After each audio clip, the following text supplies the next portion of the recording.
Hello everyone, and today we are going to talk about laws of motion in this crash course series. हम already kinematics, that is motion in one dimension, motion in a plane, vectors, units and measurement ये cover कर चुके हैं. So this is the fifth topic we'll be covering. It is a very important topic because laws of motion से बहुत सारे questions आते हैं और बहुत सारे questions पे use भी होता है. तो इसमें जो सबसे important चीज़ है that is formation of equation and drawing the free body diagram. उस पर हम थोड़ा डिटेल में फोकस करेंगे, फिर उसके बाद क्वेश्चंस तो सारे हो ही जाते हैं. So let's start with this. Laws of motion and friction. First हम बिना friction के situations को cover करेंगे, फिर उसके बाद we'll talk about friction. Force, push और pull ये सब बकवास है, इतना मतलब पढ़ने की जरूरत नहीं है. Forces in nature चार तरह के होते हैं. You know that: gravitational, electromagnetic, strong nuclear, weak nuclear. Forces, types of forces and macroscopic. Leave it. Contact forces वो forces जिनमें bodies के बीच में contact हो. अगर contact नहीं है तो वो contact forces में count नहीं होगा. Then coming on Newton's first law of motion, you should know that. What is Newton's first law of motion? I think you will be knowing also that होता क्या है कि अगर किसी ऑब्जेक्ट पे हम कोई फोर्स नहीं अप्लाई करते हैं तो वो ऑब्जेक्ट जिस स्टेट में होता है वो उसी स्टेट में रहता है. That is what we call as first law of motion. कि an object remains in the state of uniform motion or in the state of rest until unless an external force is applied on the object. मतलब एक object को अगर मान लो आपने throw कर दिया तो वो जिंदगी भर आगे की तरफ ही मूव करता रहेगा अगर उसे कोई रोके ना.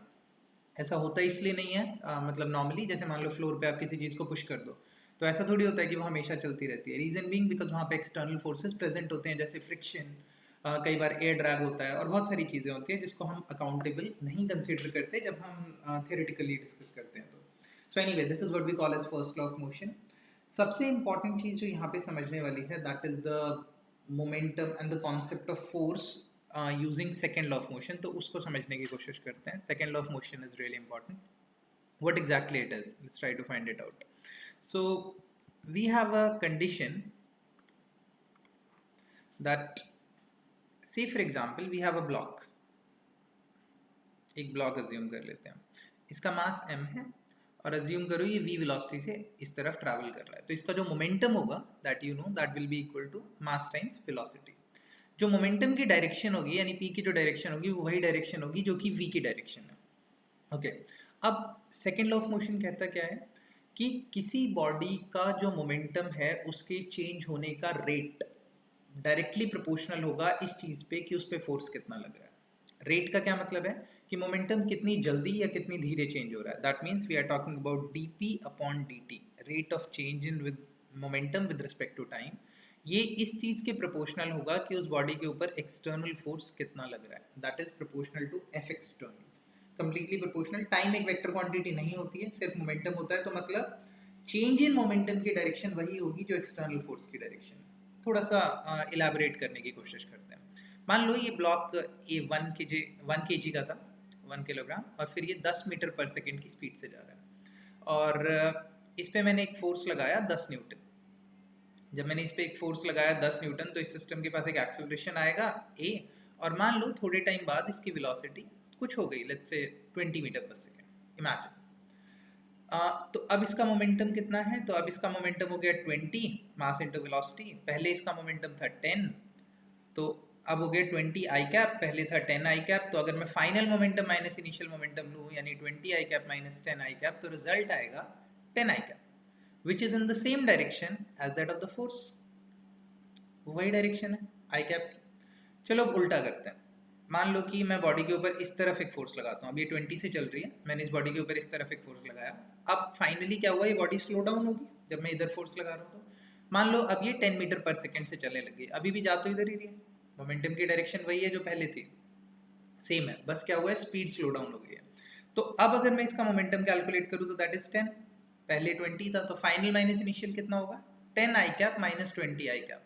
That eventually will give me 10 of minus I cap.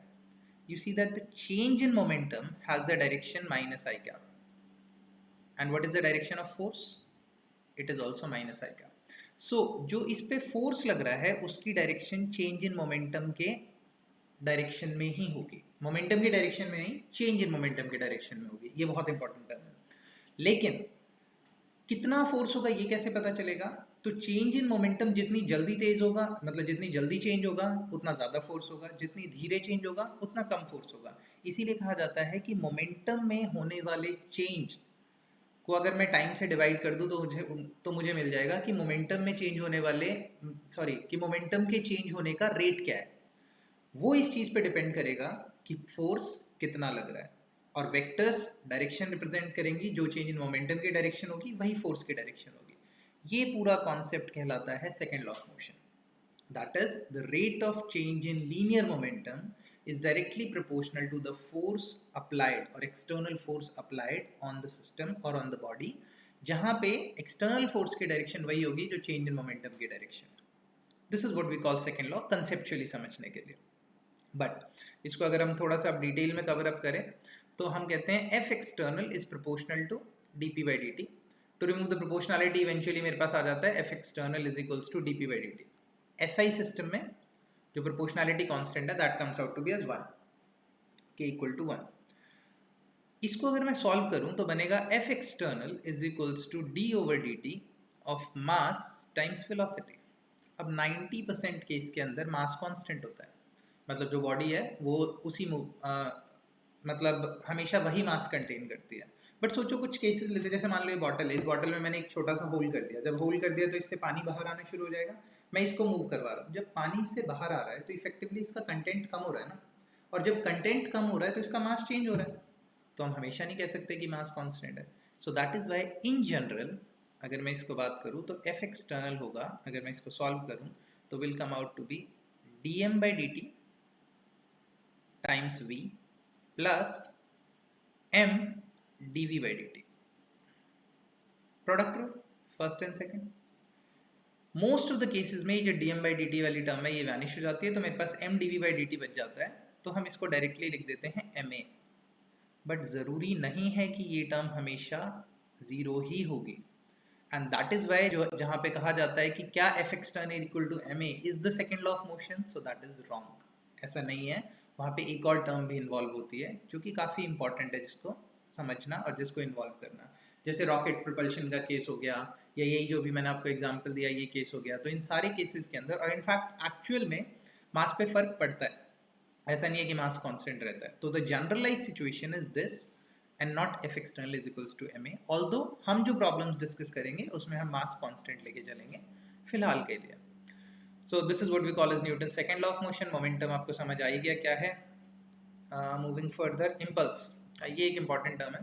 Impulse होता है इंस्टेंटेनियस फोर्स जो हम उसके ऊपर अप्लाई करते हैं, मतलब जो हिट किया जाता है। जैसे मान लो कि एक ऑब्जेक्ट को जब हम हिट करके टाइम कांस्टेंट को, मतलब टाइम को कम कर देते हैं और फिर फटाफट हिट करके मूव करवा देते हैं, तो जो पेन होता है, वो इफेक्ट जो होता है वो ज़्यादा होता है। That instant is what we call as impulse. Normally define किया जाता है एफ डी टी से, इतना डिटेल में जाने की जरूरत नहीं है। और फिर ये जो होगा that will be nothing but D P, change in momentum के बराबर होगा। तो जब भी मुझे इम्पल्स निकालना है किसी सिस्टम का, तो I will always calculate delta P, that is P final minus P initial. This will give me the impulse. एक एग्जांपल लेते हैं, मान लो एक वॉल है, इस वॉल पे एक बॉल आ रही है और वो टकराई इस पे with the speed of 10 metre पर सेकेंड। टकरा के वापस चली गई with the same speed of 10 metre पर second, making some angle. Initially कुछ थीटा बना रही थी, फाइनली भी कुछ थीटा बना रही है। तो बताओ इम्पल्स कितना होगा। तो what is the final momentum, मुझे यहाँ पे कोऑर्डिनेट एक्सिस अज्यूम करना पड़ेगा, आई कैप जे कैप। तो फाइनल मोमेंटम हो गया P final, that will be equal to mass. मान लो कि बॉल का मास m था और वेलोसिटीज को भी v मान लेते हैं, पूरा जनरल हो जाएगा। तो फाइनल मोमेंटम इज दिस। इस मोमेंटम के अगर मैं कंपोनेंट्स करूं तो एक कंपोनेंट इधर आएगा, दूसरा कंपोनेंट इधर आएगा। ये थीटा है तो ये बना v cos थीटा, और इस तरफ आ गया v sin थीटा। तो I can say that mv cos theta minus I cap plus mv sin theta minus J cap. यहाँ ये सबसे इंपॉर्टेंट चीज़ है कि मोमेंटम एक वेक्टर क्वांटिटी है, तो आप उसको वेक्टोरियली ही सब्ट्रैक्ट करोगे। और p इनिशियल कितना होगा, दैट विल बी mv, ये थीटा है तो ये भी थीटा होगा, तो mv cos theta I cap plus mv sin theta minus J cap. अगर आप p final minus p initial करोगे तो आपको जो रिजल्ट मिलेगा that will come out to be 2mv cos theta minus I cap. इसका मतलब ये है कि उस पर जो इम्पल्स एक्ट कर रहा है delta P, that is change in momentum, वो इस डायरेक्शन में एक्ट कर रहा है। और ऑब्वियस सी बात है कि जो बॉल जो है वो बॉल को इस तरफ ही पुश कर रही है, वो तो उसकी वेलोसिटी का एक कंपोनेंट जो है वो इस तरफ मतलब हिट कर रहा है और दूसरा कंपोनेंट उसको नीचे लेके जा रहा है, दैट इज द ग्रेविटी।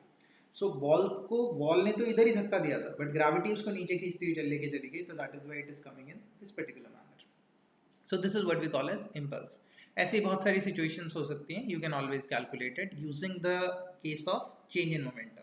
यहाँ पे बहुत सारे कंसेप्चुअल क्वेश्चंस होते हैं कि जैसे मान लो कि हम जब बॉल को कैच करते हैं तो फिर हम हाथ को पीछे की तरफ मूव करते हैं. बेसिकली हम करते क्या है कि जो उसका कॉन्टैक्ट टाइम है हम उसको बढ़ा रहे होते हैं.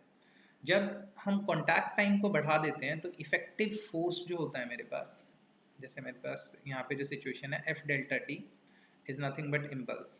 तो फिर जो फोर्स है अगर मैं कॉन्टैक्ट टाइम को बढ़ा दूंगा तो इफेक्टिव फोर्स कम होता चला जाएगा, और इसकी वजह से जो मुझे दर्द होगा बॉल को कैच करने में, या हाथ पे जो मतलब फोर्स लगेगा वो रिलेटिवली कम होगा. इसीलिए जब आप कहीं से जंप करते हो तो इट इज़ एडवाइज्ड कि आप जंप करते के साथ रोल कर जाओ. मतलब तो उससे क्या होगा कि जो कॉन्टैक्ट विद द सरफेस का टाइम है वो बढ़ जाएगा, और जैसे ही कॉन्टैक्ट विद द सरफेस का टाइम बढ़ेगा तो फिर फोर्स की वैल्यू कम हो जाएगी और इफेक्ट कम होगा.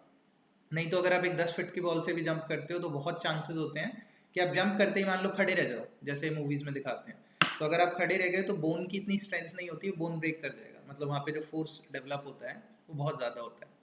वो कैलकुलेट किया जा सकता है. आपको वेलोसिटी पता होगी, मास अपना पता ही है, चेंज इन मोमेंटम निकाल लो फाइनल से 0, आपको इम्पल्स मिल जाएगा, फिर टाइम ऑफ कॉन्टैक्ट से डिवाइड कर दो आपको फोर्स मिल जाएगा. दैट विल मतलब इस तरह की सिचुएशंस हमेशा कैलकुलेट की जा सकती हैं. तो इसीलिए टाइम को बढ़ाया जाता है. टाइम बढ़ाने से फोर्स की वैल्यू कम हो जाती है. मूविंग फर्दर, इम्पल्स हो गया. You can say that F T this is the curve. वो इस छोटे से टाइम में जितना फोर्स लग रहा है that is what we call as impulse. और जब हम इंटीग्रल डीपी मतलब एफ डी टी करेंगे तो मुझे इसका जो एरिया है that will give me the impulse. That's obvious thing. Impulse momentum theorem कुछ पढ़ने वाली चीज़ नहीं है, सेम चीज़ जो मैंने अभी बताई, F delta T equal to delta B. Newton's third law of motion. Third law of motion says that कि एक पर्टिकुलर सिस्टम के ऊपर अगर कोई बॉडी ए किसी दूसरी बॉडी बी के ऊपर कुछ फोर्स लगा रहा है तो उतना ही फोर्स बी बी ए के ऊपर लगाता है. मतलब F A B is same as F B A but in opposite direction. Exactly same but in opposite direction. तो सोचो, मतलब बहुत बेसिक एग्जांपल लेते हैं कि मान लो कि जैसे मैं इस ऑब्जेक्ट को यहाँ पे मैं इसे ड्रॉप करता हूँ, तो जैसे ही मैं इसको ड्रॉप करता हूँ तो ग्रेविटी पुल्स इट डाउन. जब इसको ग्रेविटी नीचे की तरफ खींचती है तो जितने फोर्स से ग्रेविटी इसको नीचे खींच रही है उतने ही फोर्स से ये भी अर्थ को ऊपर की तरफ खींच रहा है. मतलब जितने फोर्स से अर्थ इसे नीचे खींच रही है उतने ही फोर्स से ये भी अर्थ को ऊपर खींच रहा है. तो ऐसा तो नहीं होता कि जैसे हम पेन को छोड़ते हैं ऐसे जमीन नीचे से उठ के ऊपर आ जाती है और इस पे जाके हिट कर जाती है. why this doesn't happen? Because it is not the force which determines the motion or which determines the dynamics of the system. It is the acceleration which determines the dynamics of the system. Acceleration ज़्यादा ज़रूरी होता है force से. मतलब acceleration is more fundamental than force itself. ऐसे ही mass और velocity मुझे चीज़ें नहीं बताती उतनी जितनी मुझे momentum बता देता है. तो momentum is more fundamental than individually mass and velocity. In the same way, acceleration is more fundamental than individually force and mass. इन दोनों से ज़्यादा फंडामेंटल एक्सेलरेशन है, ज़्यादा इंपॉर्टेंट एक्सेलरेशन है. समझते हैं, एक एग्जांपल लेते हैं इसी चीज़ को समझने के लिए कि जैसे मान लो ये अर्थ है, इसका मास कुछ 10 टू द पावर 24 kg के ऑर्डर में होता है, मुझे एग्जैक्टली याद नहीं है. और मान लो कि मेरे पास एक पेन है, वही इसका वजन मान लेते हैं 1 किलो है. इतना होता नहीं है बट फिर भी मान लेते हैं 1 किलो है. इसको मैंने इस पर एक फोर्स लग रहा है, इन दोनों पे एक फोर्स लग रहा है. और फोर्स कितना है? तो G M M divided by R square. जो पेन की हाइट है वो रेडियस के कंपैरिजन में बहुत कम है, तो फिर उसको अज्यूम कर लेते हैं नेग्लिजिबल. तो ये रेडियस हो गया G M M by R square. जी मैं सिर्फ ऑर्डर देख रहा हूँ. जी होता है 10 टू द पावर -11 के ऑर्डर में, मास 24 के ऑर्डर में है, इसका मास 1 kg है तो नेग्लिजिबल ऑर्डर है, और रेडियस जो है वो 10 टू द पावर 6 के ऑर्डर में, तो 10 टू द पावर 12 बन जाएगा. तो इफेक्टिवली ये मेरे पास जो फोर्स आया वो अप्रॉक्सीमेटली 10 न्यूटन आया. ये फोर्स लग रहा है इसके ऊपर. अगर 10 न्यूटन फोर्स लग रहा है तो इस बॉडी पे भी 10 न्यूटन फोर्स लग रहा है और इस बॉडी पे भी 10 न्यूटन फोर्स लग रहा है. दोनों का एक्सेलरेशन कैलकुलेट करते हैं. मान लो कि पेन का एक्सेलरेशन निकाल रहे हैं तो कितना होगा? फोर्स यानी कि 10 डिवाइडेड बाय मास यानी कि 1, तो यानी 10 मीटर पर सेकेंड स्क्वायर. यही होता है एक्सेलरेशन ड्यू टू ग्रेविटी. मतलब कि बॉडी जो है वो 10 मीटर पर सेकेंड स्क्वायर के एक्सेलरेशन से मूव करेगी. तो अगर इनिशियली ये रेस्ट पे थी तो 1 सेकेंड में इसकी वेलोसिटी 10 मीटर पर सेकेंड हो जाएगी. दिख रहा है मुझे 10 मीटर पर second is means you can't neglect it, it's quite a significant speed. Same way अगर मैं अर्थ का एक्सेलरेशन कैलकुलेट करूँ तो बनेगा force 10 newton, mass is 24, 10 to the power 24, just taking the order, ये है 10 टू द पावर -23 मीटर पर second, मतलब 0.0023 बार 1 मीटर पर second square. It is negligible, that means आपको पता भी नहीं चल रहा, बट एक्चुअल में ऐसा नहीं है कि अर्थ स्टैटिक ही है, वो मूव कर रहा है, बट उसका इफेक्ट इतना कम है, वो इतना कम मूव कर रहा है, इतने कम एक्सेलरेशन से मूव कर रहा है कि जितनी देर में वो मूव करता है उससे पहले ही पेन नीचे की तरफ पहुंच जाता है। तो फोर्सेस सेम लगते हैं दोनों के ऊपर, लेकिन इसका ये मतलब नहीं है कि दोनों मूव कर जाएंगे। मैं इस टेबल को अगर पुश करता हूँ यहाँ पे, I am pushing the table, तो टेबल दूर जाती है क्योंकि मैं टेबल पे फोर्स लगा रहा हूँ। सेम वे टेबल भी मुझ पे फोर्स लगा रही है, बट मैं पीछे की तरफ मूव नहीं करता, टेबल आगे की तरफ मूव करती है। ऐसा इस वजह से है क्योंकि टेबल जितना फोर्स मुझ पे लगा रही है वो सफिशिएंट नहीं है मुझे मूव करने के लिए, लेकिन मैं जितना फोर्स टेबल पे लगा रहा हूँ वो बहुत सफिशिएंट है इस टेबल के लिए मूव होने के लिए। So that is the reason. और इसका ये मतलब नहीं है कि, मतलब हमेशा ध्यान रखना कि ए बी पे फोर्स लगा रहा है, बी ए पे फोर्स लगा रहा है। जब बी ए पे फोर्स लगा रहा है तो, या किसी भी बॉडी के जब हम फोर्सेस के बारे में बात कर रहे हैं तो हम उस बॉडी पे लगने वाले फोर्सेस के बारे में बात कर रहे हैं। वो कितने फोर्सेस लगा रहा है मुझे उससे कोई मतलब नहीं है। एक केस समझाने की कोशिश करते हैं। जैसे मान लो एक ब्लॉक है और यहाँ पे एक दूसरा ब्लॉक है। इमेजिन ये ए है, ये बी है। मान लो कि मैंने ए पे एक फोर्स लगाना शुरू किया एफ। अब दोनों बॉडीज का फ्री बॉडी डायग्राम बनाने की कोशिश करते हैं, समझने की कोशिश करते हैं कि क्या होता है। एफबीडी के कॉन्सेप्ट को हम थोड़ी देर में समझेंगे, बस हम इस पे ये, okay fine, I leave the free body diagram, just think of कि इस पे फोर्सेस क्या क्या लगेंगे। ये एक सिस्टम ए है, ए पे फोर्सेस देखते हैं। ए पे हो क्या रहा होगा कि जो ए वाली बॉडी है उस पे एक फोर्स लग रहा है एफ, इस तरफ दिख रहा है मुझे। इसका खुद का वजन है तो उसकी वजह से एक फोर्स लग रहा है mg डाउनवर्ड डायरेक्शन में, और चूंकि ये ग्राउंड को पुश कर रहा है, ये ग्राउंड को पुश कर रहा है तो ग्राउंड भी इसे पुश करेगा, तो ग्राउंड की वजह से इस पे एक फोर्स लगेगा नॉर्मल। अब यहाँ समझने की कोशिश करना, हमने ये फोर्स नहीं देखा जो ये लगा रहा है, हमने वो फोर्स देखा जो इस पे लग रहा है। ये भी ग्राउंड पे फोर्स लगा रहा है, लेकिन ग्राउंड जितना फोर्स इस पे लगा रहा है, जब मैं इस बॉडी के डायनामिक को समझने की कोशिश कर रहा हूँ तो मैं वो फोर्स लूंगा, एंड दैट इज व्हाई मैंने वो रिएक्शन फोर्स लिया जो ग्राउंड ने इस पे लगाया, ना कि वो फोर्स लिया जो कि इसने ग्राउंड पे लगाया। Now you can say that कि जो mg है वही फोर्स तो ये ग्राउंड पे लगा रहा है, that's perfectly fine, but mg मैंने ये फोर्स नहीं लिया जो ये ग्राउंड पे लगा रहा है, mg मैं वो फोर्स ले रहा हूँ जो अर्थ इस बॉडी पे लगा रहा है। तो इफेक्टिवली मैं वो सारे फोर्सेस अज्यूम करके चल रहा हूँ, या वो सारे फोर्सेस ले रहा हूँ जो इस बॉडी पे लग रहे हैं, क्योंकि मुझे इसकी डायनामिक समझनी है। ये किस पे क्या लगा रहा है मुझे उससे कोई मतलब नहीं है। तो इसके ऊपर एक force F right hand direction में, mg नीचे की तरफ, नॉर्मल ऊपर की तरफ, ये फोर्सेस लग रहे होंगे। अगर फ्रिक्शन है तो फ्रिक्शन लगेगा, फिलहाल के लिए हम मान लेते हैं फ्रिक्शन नहीं है। इमेजिन ये सिचुएशन है। तो अब जरा सोचो कि ये नॉर्मल है, ये mg है, ये F इसके ऊपर लग रहा है, यहाँ पे ये सिचुएशन है, और फिर ये बॉडी मूव कर रही है। ओके, अब ध्यान से देखना, इस बॉडी को जब मैं यहाँ से पुश कर रहा हूँ तो ये बॉडी बी के ऊपर एक फोर्स लगाएगा। ये मतलब जब मैंने एफ फोर्स इसके ऊपर लगाया तो इफेक्टिवली ए के ऊपर, मतलब ए बी के ऊपर कुछ फोर्स लगाएगा, एफ डैश मान लेते हैं इसको। तो ए बी के ऊपर जितना फोर्स लगाएगा उतना ही फोर्स बी भी ए के ऊपर लगाएगा, ऑपोजिट डायरेक्शन में, अकॉर्डिंग टू थर्ड लॉ। तो जब बी ए के ऊपर फोर्स लगाएगा, तो जब मैं ए के डायनेमिक्स को समझ रहा हूँ तो फिर मैं वो वाला फोर्स भी लिखूंगा, तो मैं लिखूंगा एफ डैश, एक और नया फोर्स। ये मेरे पास एक सिचुएशन बन गई, ये कंडीशन है, ए पे लगने वाले ये सारे फोर्सेस। अब दूसरा केस लेते हैं, बी पे लगने वाले फोर्सेस के बारे में बात करते हैं। बी पे इसका वेट होगा कुछ mg, इसका भी रिएक्शन होगा nb, और ए बी के ऊपर एक फोर्स लगा रहा था, कितना, एफ डैश। ये बी की सिचुएशन है। अब समझो, अगर फ्रिक्शन नहीं है तो क्या बी को कोई रोकने वाला है?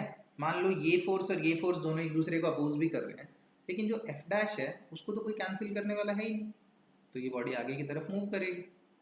और सेम वे यहाँ पे ये जो फोर्स है एफ और ये एफ डैश छोटा होगा, एफ बड़ा होगा, तो उसकी वजह से भी बॉडी आगे की तरफ मूव करेगी, क्योंकि दोनों कैंसिल तब होंगे जब दोनों बराबर होंगे, और बराबर हो ही नहीं सकते।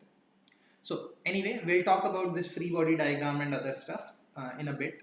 But the thing is कि जब हम forces के बारे में बात कर रहे हैं, जब हम एक body के ऊपर लगने वाले forces के बारे में बात कर रहे हैं, तो हम उस body पे लगने वाले forces के बारे में बात करेंगे, ना कि वो बॉडी किन किन ऑब्जेक्ट्स पे फोर्स लगा रहा है। ये बहुत इंपॉर्टेंट की पॉइंट है, ध्यान रखना। भूल जाओ बाकी सब कुछ, बस उस बॉडी के ऊपर क्या फोर्सेस लग रहे हैं मुझे वो देखना है। That's it. So this is what we call as like Newton's third law, action reaction pair, and a little of free body diagram. आप समझते हैं फ्री बॉडी डायग्राम क्या होता है? काफ़ी इंपॉर्टेंट चीज़ है।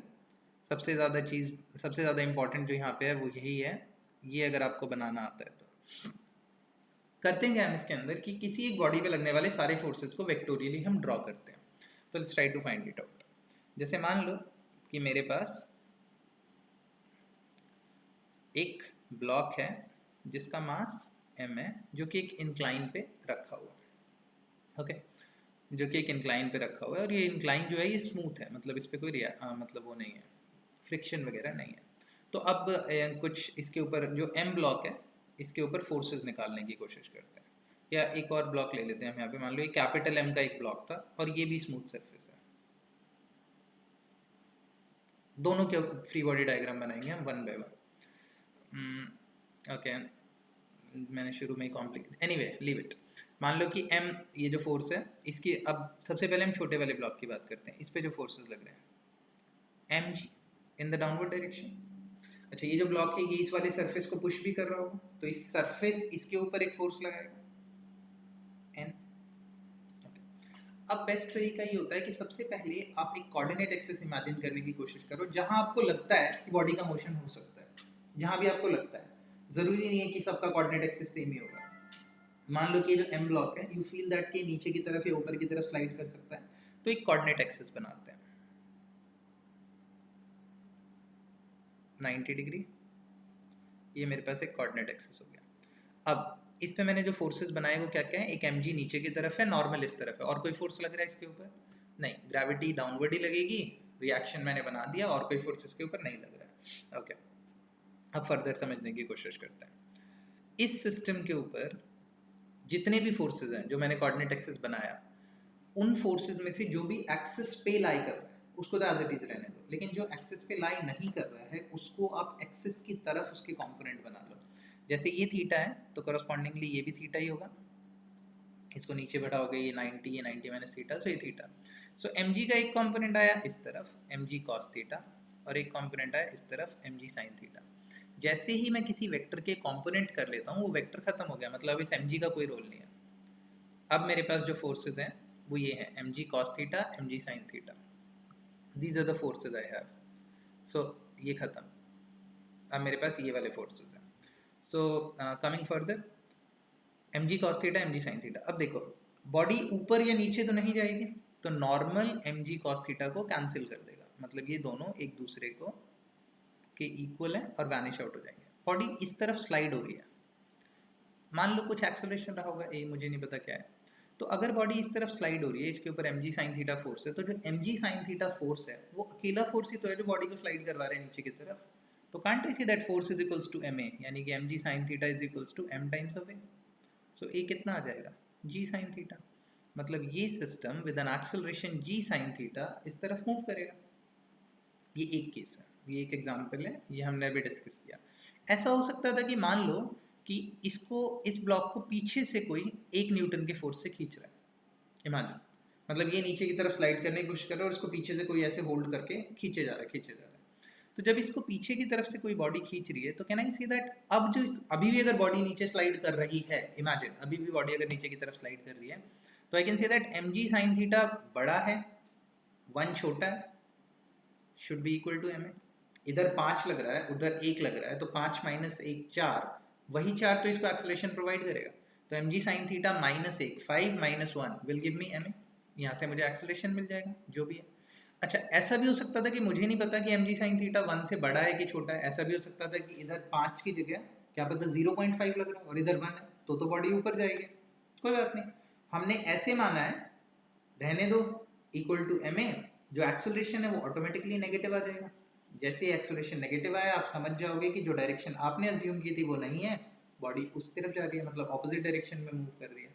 So this is what we see as FBD.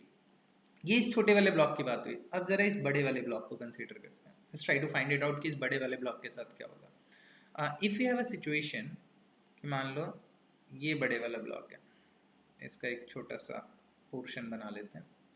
इस पे क्या क्या फोर्सेस लग रहे हैं, इसका खुद का वेट mg, और ग्राउंड इसे एक सरफेस इसे एक फोर्स दे रहा होगा नॉर्मल, ये दोनों तो एक दूसरे से कैंसिल हो गए, कोई मूवमेंट नहीं है, कुछ नहीं है।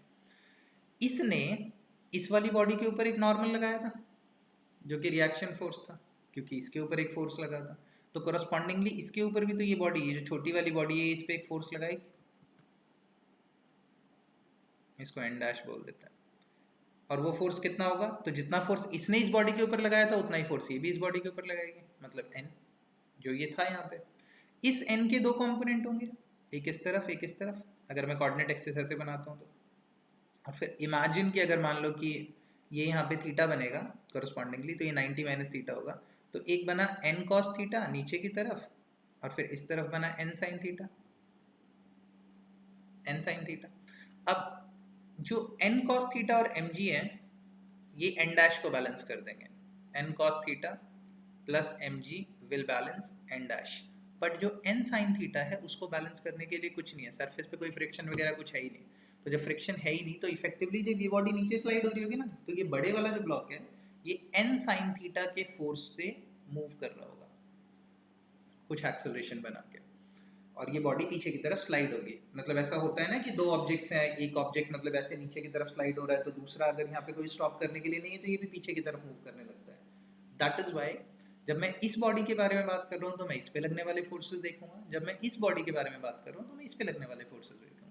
Fair and simple, that's it. So this is how we draw free body diagrams. एक और एग्जांपल लेते हैं, थोड़ा ज़्यादा अच्छे से क्लियर हो जाएगा। मान लो कि एक बॉडी है, कुछ न्यूमरल एग्जांपल लेते हैं। लेट्स से एक बॉडी है, इसका मास 10 kg है, एक दूसरी बॉडी है इसका मास 5 kg है, और एक तीसरी बॉडी है जिसका मास 3 kg। लेट्स इमेजिन ये तीन बॉडीज हैं, तीनों आपस में एक दूसरे के साथ कांटेक्ट में। मैंने यहाँ पे एक फोर्स लगाया 36 न्यूटन। लेट्स एक एग्जांपल लेते हैं, मैंने इस पे एक फोर्स लगाया 36 न्यूटन, कोई फ्रिक्शन वगैरह नहीं है फिलहाल के लिए, no friction at all, no friction involve, frictionless.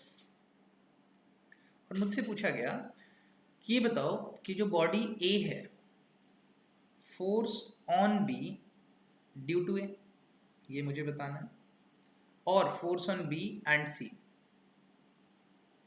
और या तो force on B due to A and force on C due to B. अब यहाँ पे एक और चीज, जो कॉन्टैक्ट है वो कॉन्टैक्ट ए का बी के साथ है, बी का सी के साथ है, सी को ए से कोई लेना देना नहीं है, सी को ए से कोई लेना देना नहीं है कि सी, मतलब सी को पता भी नहीं है कि ए एग्जिस्ट करता है, सी को बी से मतलब है।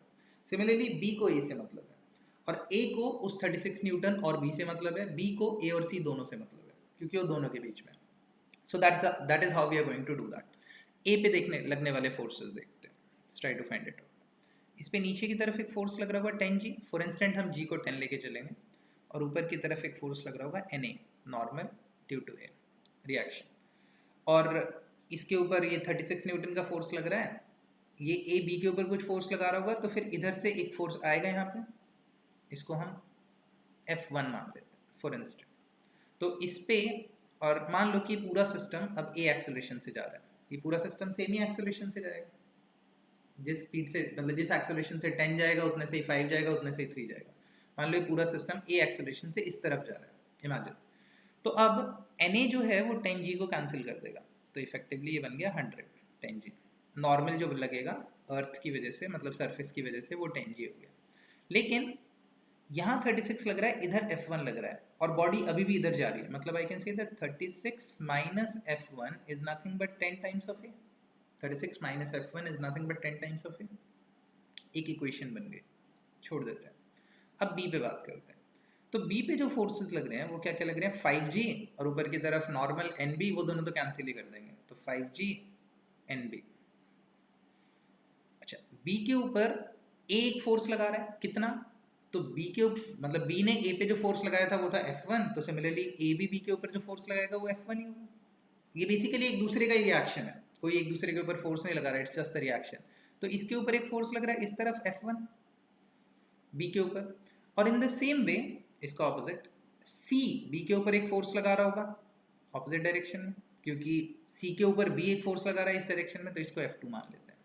लेकिन बॉडी अभी भी इधर जा रही है, मतलब F1 F2 से बड़ा रहा होगा, तो I can say that F1 minus F2 is nothing but 5a mass into acceleration. जब मैं उस छोटे से बॉडी के बारे में बात कर रहा हूँ 5 kg, और जब 3 kg की बात करेंगे तो 3 kg पे एक फोर्स लग रहा है F2 जो कि इस डायरेक्शन में है, नॉर्मल और इसकी वो कैंसिल हो जाएंगे, तो सिर्फ एक अकेला फोर्स बचा F2 which is equal to 3a। तीन इक्वेशन बन गई। F2 3a है तो F1 कितना होगा 8a, इतना ही होगा ना, 3a या 8a। और अगर F1 8a है तो 36 equal to 10 plus 8 18a, so acceleration कितना आ जाएगा 2 मीटर पर सेकेंड स्क्वायर।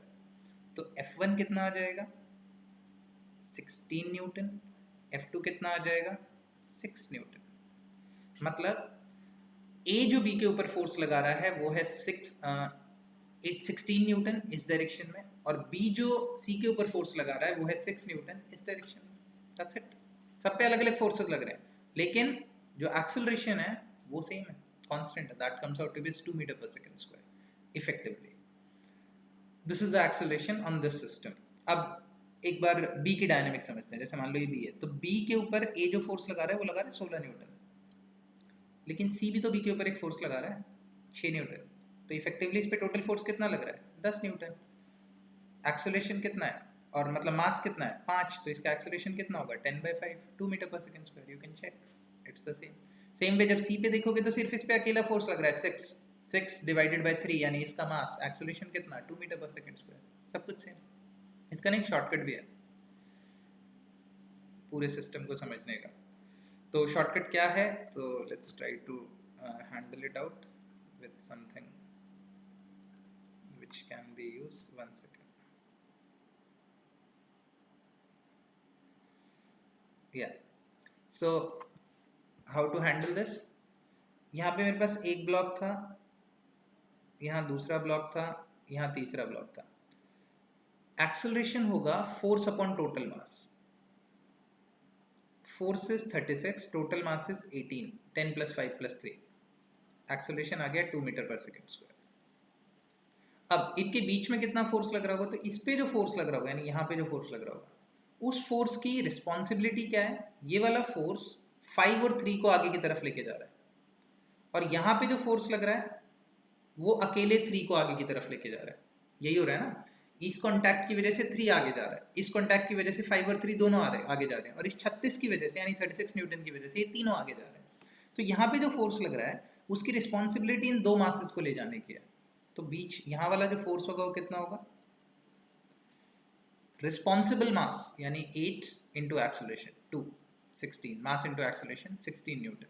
और सिमिलरली यहाँ वाला जो फोर्स होगा वो कितना होगा, तो रिस्पॉन्सिबल मास 3 इंटू एक्सेलरेशन 2, 6 न्यूटन। यही answer. This is a shortcut, आप सीधा सीधा देख के क्वेश्चन को समझ सकते हो या उसका रिजल्ट निकाल सकते हो। Okay, moving further, this is how we deal with free body diagram and equations and all. इसी में कई बार स्ट्रिंग्स यूज होंगी, तो ये ध्यान रखना कि जैसे हम जिस भी बॉडी का फ्री बॉडी डायग्राम बना रहे हैं और फिर उससे एक स्ट्रिंग अटैच्ड है, तो मैं इसका अगर एफबीडी बना रहा हूँ तो टेंशन यानी स्ट्रिंग में जो खिंचाव होगा that is always directed away from the body. जिस बॉडी के बारे में बात करें टेंशन उससे अवे डायरेक्ट होगा। सेम ही होगा, अगर मैं इस बॉडी के बारे में बात कर रहा हूँ तो टेंशन को मैं इधर डायरेक्ट करूँगा, इस बॉडी को बात कर रहा हूँ, इस बॉडी के बारे में बात कर रहा हूँ तो मैं टेंशन को इधर डायरेक्ट करूँगा। इस पर एक पुली मास सिस्टम नॉर्मली पूछा जाता है जो आपको समझ आना चाहिए कि कैसे डील करते हैं। तो इमेजिन कि मेरे पास ये एक सिचुएशन है, अभी हम फिलहाल के लिए मासलेस पुली लेके चलेंगे और इस पे मासलेस पुली है, और अगर रोटेशन हो भी रहा है तो वैसे नेग्लेक्ट हो जाएगा, और फिर वैसे रोप इस पे स्लिप करती है, रोप स्लिपिंग, और लाइट रोप है, रोप का अपना कोई मास नहीं है, और इसके ऊपर एक ब्लॉक यहाँ पे लगा हुआ है, दूसरा ब्लॉक यहाँ पे लगा हुआ है। मान लो कि ये ब्लॉक है M1 और ये ब्लॉक है M2। ओके, मासलेस पुली और बिना मास वाली पुली में क्या फ़र्क होगा? फ़र्क ये होगा कि जो मास वाली पुली होगी उसके अंदर मुझे रोटेशन इफेक्ट ऑफ द पुली भी लेना पड़ेगा, तो वो हम रिजिड बॉडी डायनामिक्स में डिस्कस करेंगे। फिलहाल के लिए हम मासलेस पुली लेके चलते हैं। मुझे नहीं पता M2 बड़ा है कि M1 बड़ा है, अज्यूम कर लेते हैं M2 is greater than M1। तो अब अगर मैं एक स्ट्रिंग में, एक पूरी स्ट्रिंग में अगर कोई ऑब्जेक्ट बीच में नहीं आ रहा है या कोई ऐसा ऑब्जेक्ट आ रहा है जिसका कोई मास ही नहीं है, तो इन दैट केस उस पूरी स्प्रिंग में टेंशन यानी जो खिंचाव होगा वो सेम होगा। अगर वो स्प्रिंग लाइट वेट है यानी उसमें कोई मास नहीं है, नेग्लिजिबल मास है, और बीच में कोई मास इन्वॉल्व नहीं है, तो m1 m2, अच्छा m2 ग्रेटर देन m1 मैंने अज्यूम किया है, तो अब ये बॉडी नीचे आएगी इस तरफ, ये बॉडी ऊपर जाएगी, जिस एक्सेलरेशन से ये नीचे आएगी उसी एक्सेलरेशन से ऊपर जाएगी। इस m2 वाले के ऊपर फोर्सेस देखते हैं, तो m2 के ऊपर जो फोर्सेस लग रहे होंगे वो इसका खुद का वेट m2g और टेंशन ऊपर की तरफ, और बॉडी नीचे आ रही है, मतलब m2g बड़ा रहा होगा टेंशन से, तो m2g minus t is equals to total force इस बॉडी के ऊपर लगने वाला m2a। और सेम वे यहाँ पे भी टेंशन ऊपर, टेंशन सेम रहेगा, सेम स्ट्रिंग है, और फिर बॉडी के ऊपर m1g लग रहा है, लेकिन बॉडी ऊपर जा रही है मतलब टेंशन बड़ा रहा होगा m1g से। दोनों को सॉल्व कर लो, एक्सेलरेशन आ जाएगा m2 minus m1 times g divided by m1 plus m2। अब ऐसे ही अगर मान लो यहाँ पे एक और मास लगा हुआ है, एक और मास लगा हुआ है, तो क्या होगा, अलग अलग टेंशन हो जाएंगे, अलग अलग इक्वेशंस बनेंगी, सॉल्व कर सकते हो आप। एक केस ले लेते हैं, यहाँ पे मेरे पास एक ब्लॉक है, एक मास यहाँ लगा हुआ है, एक मास यहाँ लगा हुआ है। अब यहाँ ध्यान रखना, जब आप इसका FBD बनाओगे तो इसका m3g तो आप नीचे लोगे, मान लो ये मास m3 है, लेकिन साथ के साथ यहाँ पे एक टेंशन भी होगा। और जब आप इसका FBD बनाओगे तो सेम वे, जब आप यहाँ m2g तो लोगे नीचे की तरफ, और साथ के साथ ये वाला टेंशन भी आएगा, मान लो इसको T1 कह देते हैं, और ऊपर एक और टेंशन आएगा, T2 कह देते हैं। तो ये बनेगी इक्वेशन जब आप इस बॉडी के बारे में बात करोगे। तो you need to take care कि उस बॉडी पे कौन कौन फोर्सेस लगा सकता है, दैट्स इट, उसके अलावा कुछ नहीं, बाकी सब कुछ इजी हो जाता है। Okay, moving further, spring force समझ लो क्या होता है। बॉडी के ऊपर जो फोर्स लग रहा होता है स्प्रिंग की वजह से, ये स्प्रिंग है, स्प्रिंग कांस्टेंट हम डिफाइन करते हैं कि अलग अलग स्प्रिंग्स के लिए अलग अलग होगा, force per unit length is basically the unit. तो स्प्रिंग पे जो स्प्रिंग की वजह से जो फोर्स लगता है वो होता है नॉर्मली माइनस kx, मतलब जिस तरफ मैं स्प्रिंग की नेचुरल लेंथ से डिस्प्लेस करूंगा, जिस भी तरफ, उसके ऑपोजिट डायरेक्शन में फोर्स लगेगा। तो अगर मान लो कि मैंने स्प्रिंग को इस तरफ खींच लिया, तो डिस्प्लेसमेंट जो है उसके नेचुरल लेंथ से वो इस डायरेक्शन में है, तो इस पे जो फोर्स लगेगा वो इस डायरेक्शन में लगेगा। फोर्स की वैल्यू kx ही होगी, नेगेटिव का मतलब x के ऑपोजिट फोर्स लगेगा। अगर मैंने इसे पुश किया इस तरफ, तो इन दैट केस ब्लॉक पे जो फोर्स लगेगा वो इस तरफ लगेगा, kx, फोर्स kx ही लगेगा, लेकिन डायरेक्शंस चेंज हो जाएगी, that's it, that is the major difference. यहाँ से आपको ये समझ आना चाहिए कटिंग ऑफ स्प्रिंग। कई बार कह दिया जाता है कि स्प्रिंग को अगर कट कर दे तो क्या होता है, spring constant into length of the spring, ये हमेशा कांस्टेंट रहेगा, ध्यान रखना। मतलब जैसे मान लो कि मेरे पास एक स्प्रिंग थी, उस स्प्रिंग का स्प्रिंग कांस्टेंट k है, और आपको बोला गया कि इस स्प्रिंग को हमने 2:3 के रेशियो में काट दिया।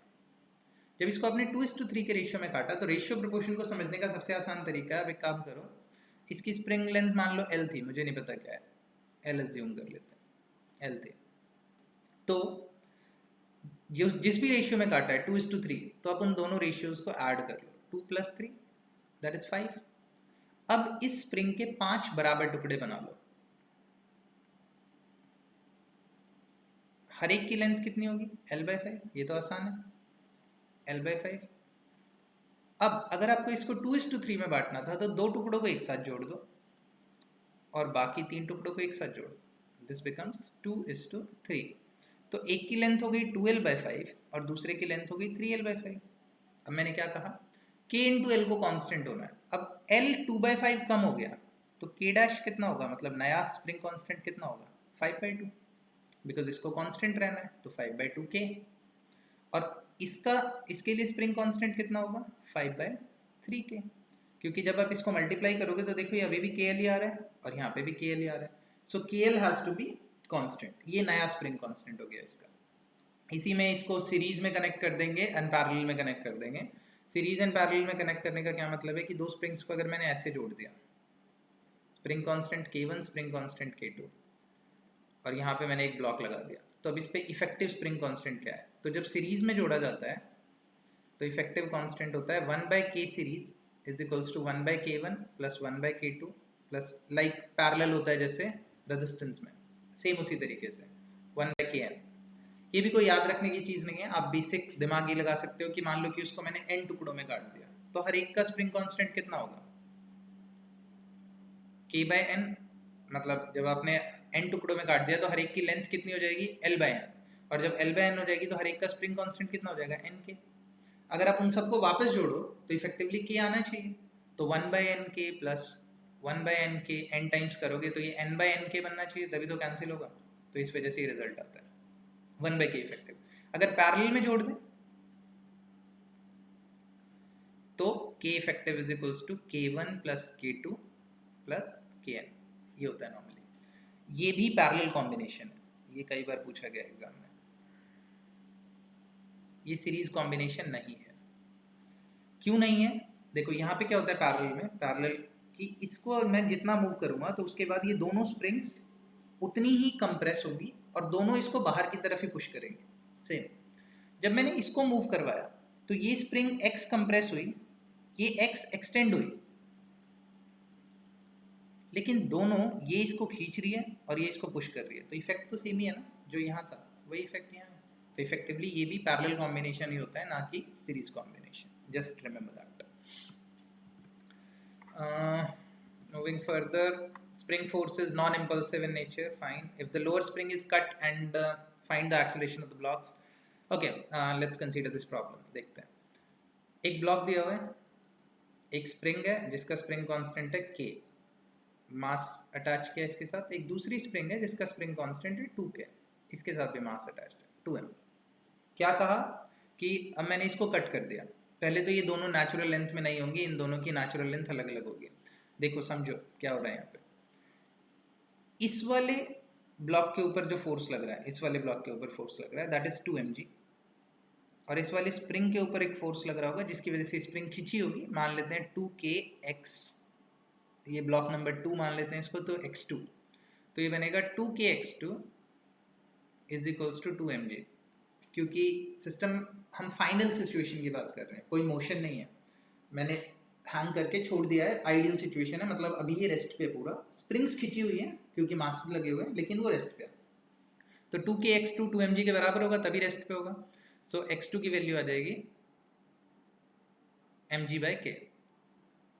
ओके, बड़े वाले इस पहले वाले स्प्रिंग के बारे में बात करते हैं। तो पहले वाले स्प्रिंग पे देखो एक फोर्स तो लग रहा है इसकी वजह से mg, ध्यान देना इस पे एक फोर्स लग रहा है mg इसकी वजह से, साथ के साथ ये वाला जो स्प्रिंग है वो भी तो खींच रहा है ना, तो इफेक्टिवली ये भी तो इसके ऊपर एक फोर्स लगाएगा। That force will be equal to same as this 2kx2, क्योंकि 2k इसका स्प्रिंग कांस्टेंट है, x2 ये स्प्रिंग खींचा हुआ है, और ऊपर की तरफ एक फोर्स लगी रहा है kx1, और 2kx2 2mg के बराबर है। तो कैन आई से दैट इसके ऊपर जो टोटल वजन है वो 3mg का है, ना कि 2mg का। तो kx1 will come out to be 3mg और x1 will come out to be 3mg upon k। Okay, दूसरा तरीका ये हो सकता है सोचने का, इस पे रिस्पॉन्सिबिलिटी कितनी है, 2 मासेस की, इस पे रिस्पॉन्सिबिलिटी कितनी है, सिर्फ इसकी तो है। सो दैट्स हाउ इस पे जो इफेक्ट आ रहा है वो 2mg का आ रहा है, इस पे जो इफेक्ट आ रहा है वो 3mg का आ रहा है। ओके, मेरे को x1 मिल गया, मेरे को x2 मिल गया, मुझे इनके एक्सटेंशंस मिल गए। अब कहा गया आगे, नीचे वाली स्प्रिंग को काट दिया। जैसे ही आप किसी रोप को, स्प्रिंग को, या जो भी कुछ है, अगर वो रेस्ट पे था शुरुआत में और जिस पे वो हैंग्ड है वो भी रेस्ट पे है, और मैंने उसे कट कर दिया, तो अब उसे कोई मतलब नहीं है वो कहाँ लटका हुआ था, अब वो ग्रेविटी के इन्फ्लुएंस में आ गया, और फिर जब वो नीचे की तरफ आएगा तो वो एक्सेलरेशन ड्यू टू ग्रेविटी से ही आएगा, A=g। तो यहाँ तो आपको कुछ सोचने की जरूरत नहीं, आप डायरेक्ट लिख सकते हो A=g। अगर फिर भी चलो आप let's say you want to calculate it, तो जैसे ही ये इससे डिटैच हो गया, इस पे फोर्स क्या लग रहा है, 2mg, यही तो फोर्स लग रहा है, बाकी तो कोई फोर्स लग नहीं रहा, तो इसका एक्सेलरेशन, यहाँ पे कोई फोर्स नहीं है, तो एक्सेलरेशन कितना होगा, 2mg/2m, force upon mass, that is g। g acceleration से नीचे की तरफ आने लग गया। लेकिन जब मैं इसकी बात करूंगा तो ये अभी भी अटका हुआ है, मैंने नीचे वाली स्प्रिंग को काटा है, ऊपर वाला स्प्रिंग अभी भी अटका हुआ है, तो इसको एकदम से झटका लगेगा। जैसे ही मैं नीचे वाली स्प्रिंग को कट करूंगा तो इसका जो ये एक्सटेंशन था, जो वजन था इसके ऊपर, वो वजन हट गया, तो इस स्प्रिंग को एकदम से झटका लगेगा और ये ऊपर की तरफ मूव करेगा।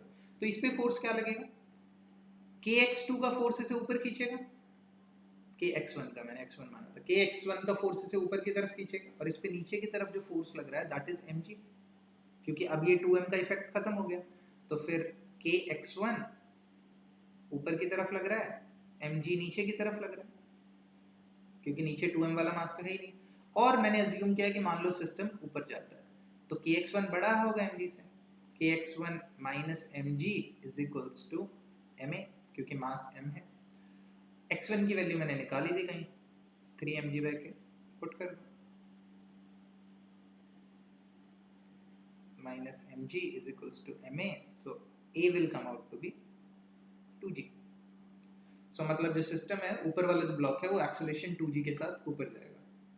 मान लो कि मैं ये इमेजिन करके चलता कि वो नीचे आता है, तो मैं लिखता mg माइनस kx1, तो एक्सेलरेशन मेरे पास आ जाता माइनस 2g। ऑटोमेटिकली मुझे समझ आ जाता कि नहीं, बॉडी ऊपर जाएगी ना कि नीचे आएगी।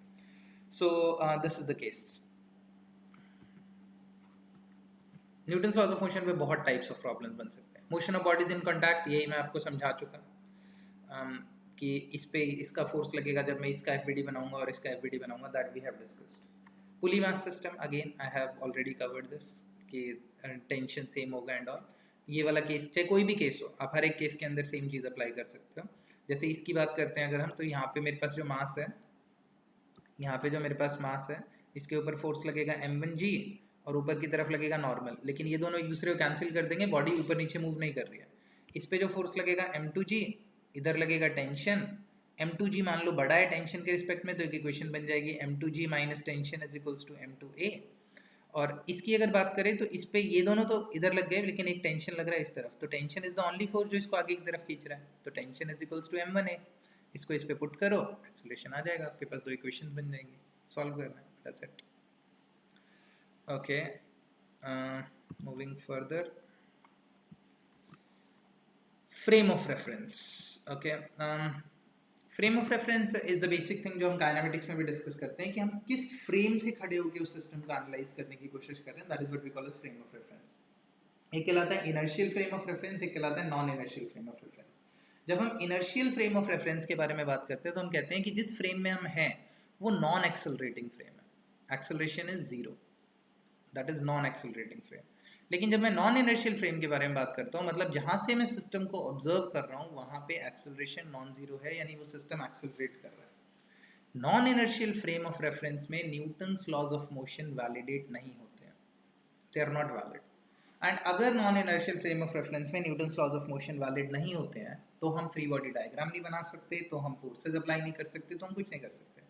तो क्या किया जाता है, तो हम उस फ्रेम से बाहर निकल के उस सिस्टम का एनालाइज करते हैं। ये एक तरीका है। जैसे हम उस फ्रेम से बाहर आ गए तो अब मैं नॉन इनर्शियल फ्रेम में नहीं हूँ और अब मैं उस सिस्टम का एनालाइज कर सकता हूँ। दूसरा तरीका ये है which we call as pseudo force, that is the Indian concept. Most of the foreign books में आपको कहीं सूडो फोर्स का कॉन्सेप्ट नहीं मिलेगा। तो उसमें क्या होता है कि हम एक इमेजिनरी फोर्स अज्यूम कर लेते हैं। Pseudo means which does not exist, वो एक्चुअल में एग्जिस्ट नहीं करता है। सो हम इसमें एक इमेजिनरी फोर्स अज्यूम कर लेते हैं जो उस सिस्टम के फ्रेम के ऑपोजिट डायरेक्शन में लग रहा होता है। एक एग्जांपल लेते हैं, थोड़ा बेहतर क्लियर होगा। मैं इस सिस्टम को दोनों सिचुएशन से हैंडल करता हूँ। मान लो कि मेरे पास एक एलिवेटर है, the most general and common example. मेरे पास एक एलिवेटर है और ये एलिवेटर जो है ये